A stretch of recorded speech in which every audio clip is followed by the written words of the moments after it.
This episode is brought to you by LifeLock. Between two-factor authentication, strong passwords, and a VPN, you try to be in control of how your info is protected. But many other places also have it, and they might not be as careful. That's why LifeLock monitors hundreds of millions of data points a second for threats. If your identity is stolen, they'll fix it, guaranteed, or your money back. Save up to 40% your first year. Visit lifelock.com/podcast for 40% off. Terms apply. The Roger Stone Show. Entertaining and informative on the Red Apple Podcast Network. Welcome back. I'm Roger Stone, and you're on the Roger Stone Show on the Red Apple Audio Networks. Joining me now is Lee Smith. He is the author of the New York Times bestseller, The Plot Against the President, the true story of how Congressman Devin Nunes uncovered the biggest political scandal. To say that Lee Smith has been ahead of the curve journalistically when it comes to the Russian collusion hoax would be the understatement of the century. President Donald Trump said that Lee Smith is a great American patriot who has understood from the very beginning that the radical left is the true threat to democracy. Lee Smith's latest book, Disappearing the President, is a synopsis of how even before a would-be killer tried to murder President Trump in Butler, Pennsylvania, a clique of political assassins, including Barack Obama, as we now know, set about eliminating him from public life entirely. I can't think of a more on-point guest for this moment in American history. Lee Smith, welcome to the Roger Stone Show. Roger, thanks for the super kind introduction. It's always great to speak with you. Thank you so much.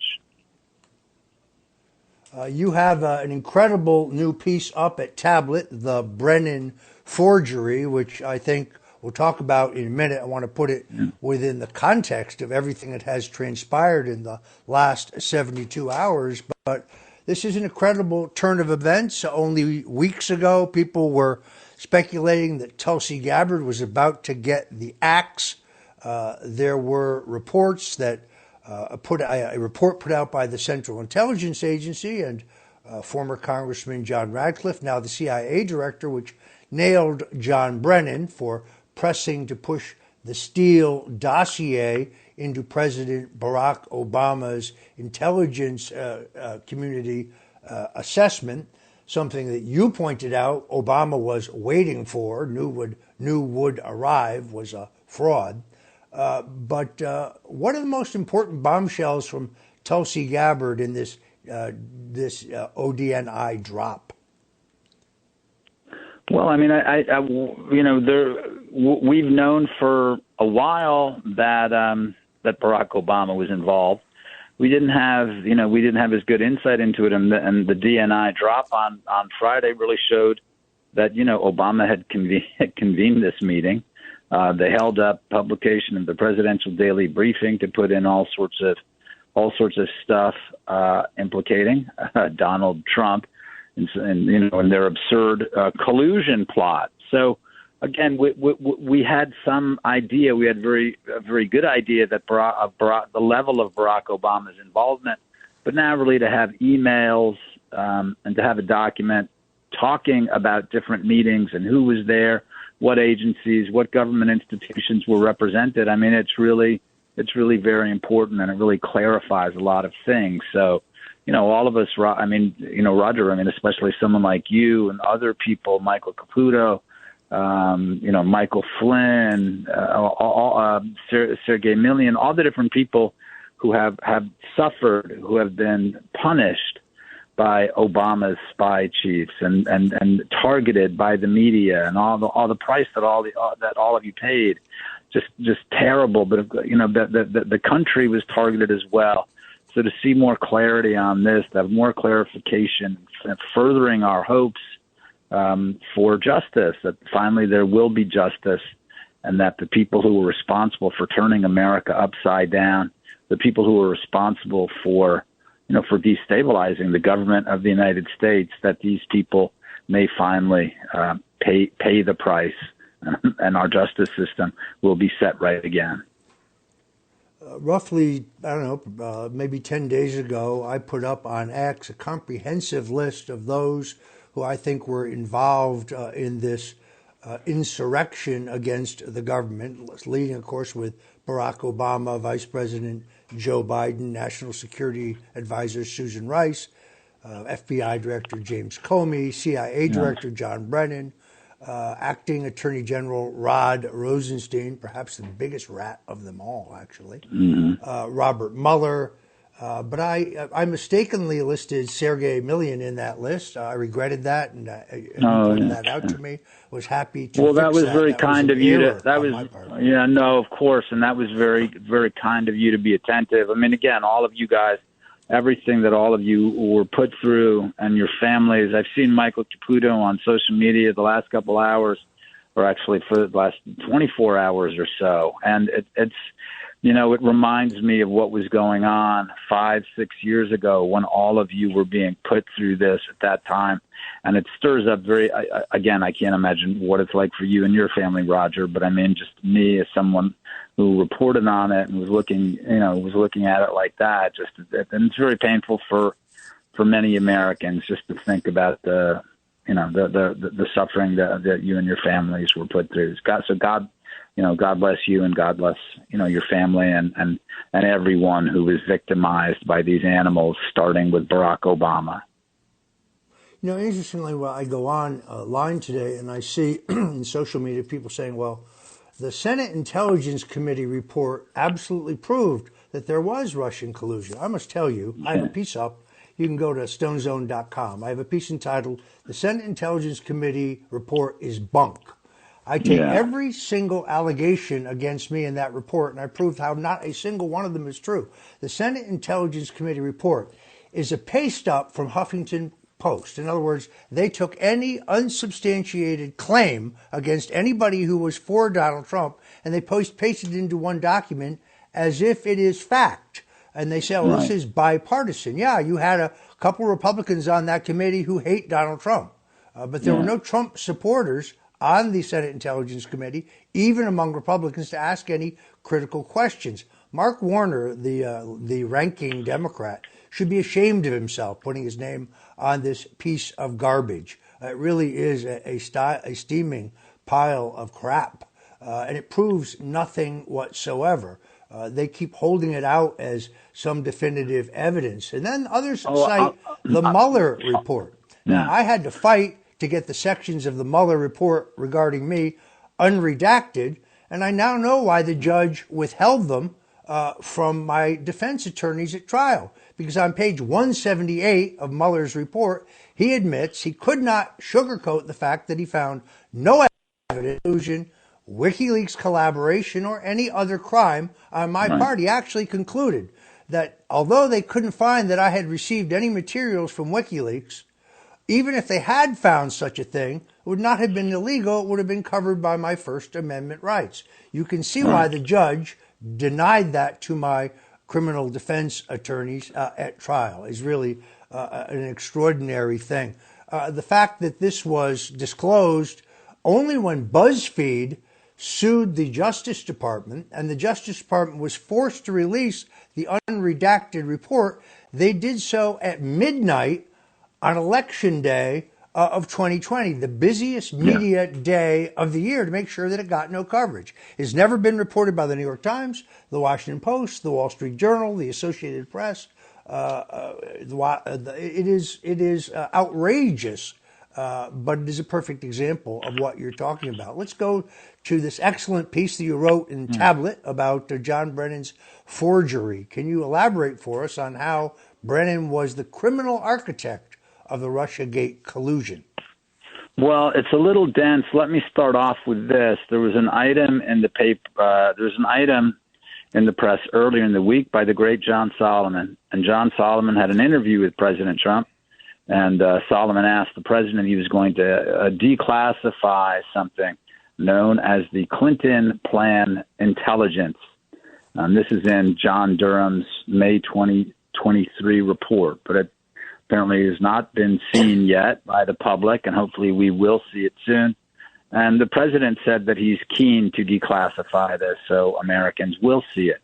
what the Clinton plan intelligence was it was information that had been received by the Central Intelligence Agency that the Russians were aware that Hillary Clinton was trying to frame Donald Trump as a Russian agent.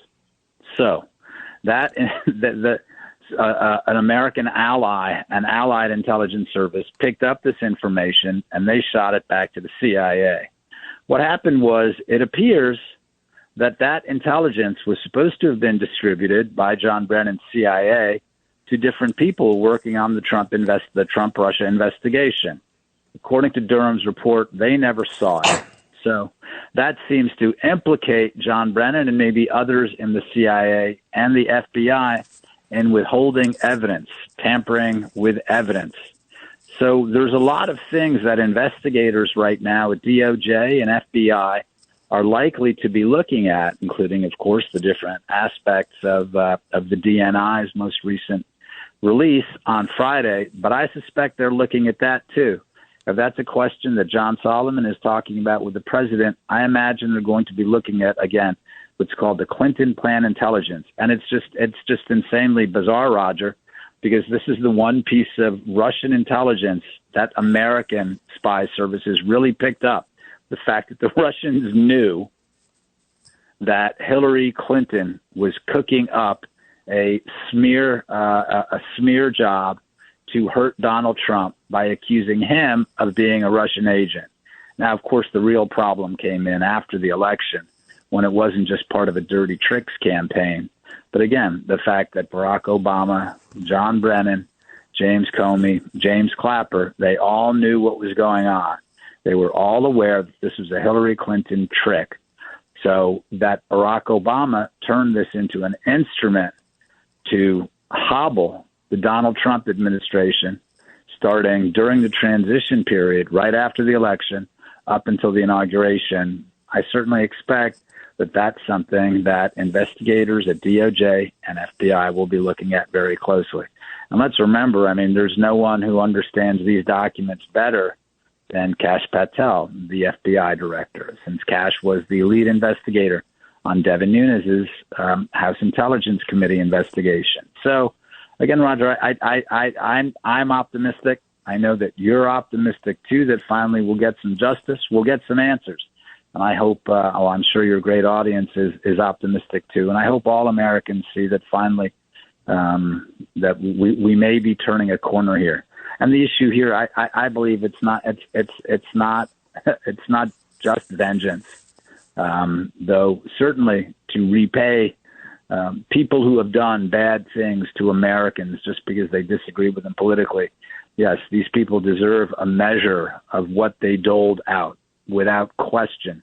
But it's also the only way that I see that we're going to fix our political system in the long term, that people are held accountable for the bad things that they did to Americans and the way that they abused the justice system.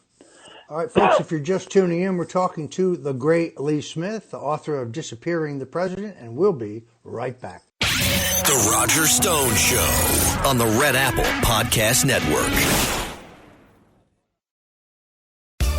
This podcast is brought to you by Carvana. Got a car to sell but no time to waste? Hop on to Carvana.com to get a real offer for your car in seconds. All you have to do is enter your license plate, answer a few quick questions, and if you accept the offer, Carvana will pay you as soon as you hand the keys over. They even offer same-day pickup in many cities. Save your time, score some cash, and sell your car the convenient way to Carvana. Pickup times vary. Fees may apply.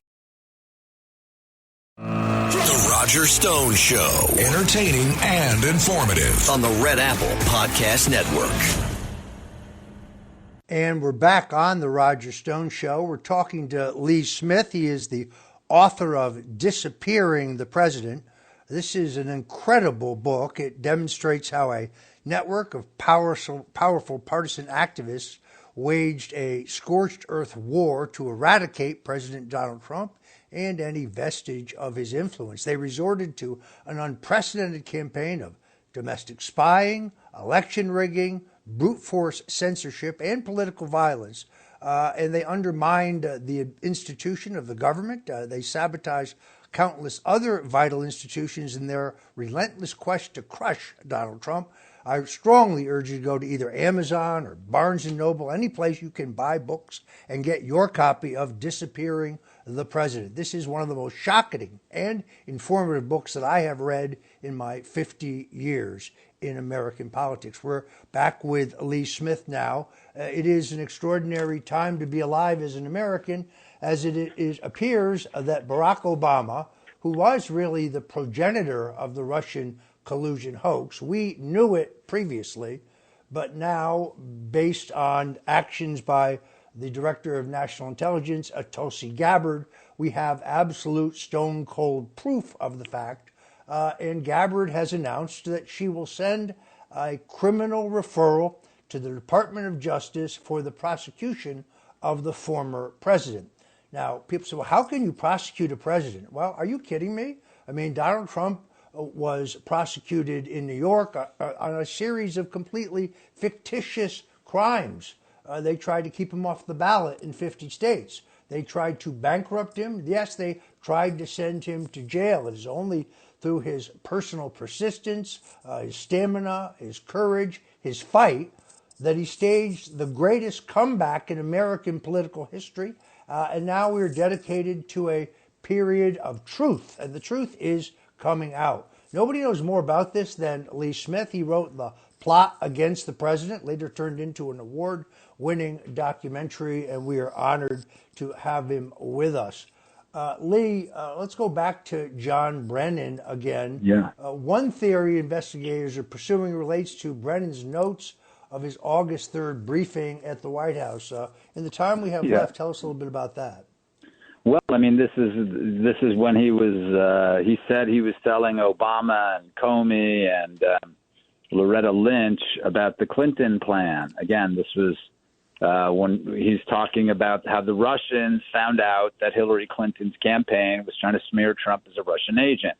So the interesting thing about this is that these handwritten notes document the fact that the CIA director told the then president of the United States about the Clinton plan. So to me, Roger, that's indicative of the fact that John Brennan is totally capable of implicating the president of the United States. Of course, I have no real insight into whatever investigation may be going on now. I'm saying that insofar as John Brennan's testimony would be probably pretty crucial to charging Obama, I'm saying that Brennan's already done it. He's already implicated him. And, Brennan is one of these guys that, he's one of these guys that's always going to want someone else to take the fall. And this is really the crucial thing to understand. Roger, you know Washington better than anyone. And all these people are bureaucrats, right? These aren't leaders. These aren't broad-chested American patriots like Donald J. Trump, right? These are all bureaucrats. And even if they're at the top of the agency, men like James Comey and John Brennan, these guys don't do anything without having top cover. And that top cover came from Barack Obama. So, look, I have no insight into the investigation or whatever investigations there may be, who exactly they're looking at. But insofar as people are rightly pointing at Barack Obama as the very top of this pyramid, and again, this is what I've been doing now certainly since Plot Against the President in 2019, and during Disappearing the President lays out the case all the way from 2016 to 2024, what Obama and the Shadow Network have been up to. So, yeah, Barack Obama is absolutely involved. Whether he will be held accountable as well, I certainly hope so.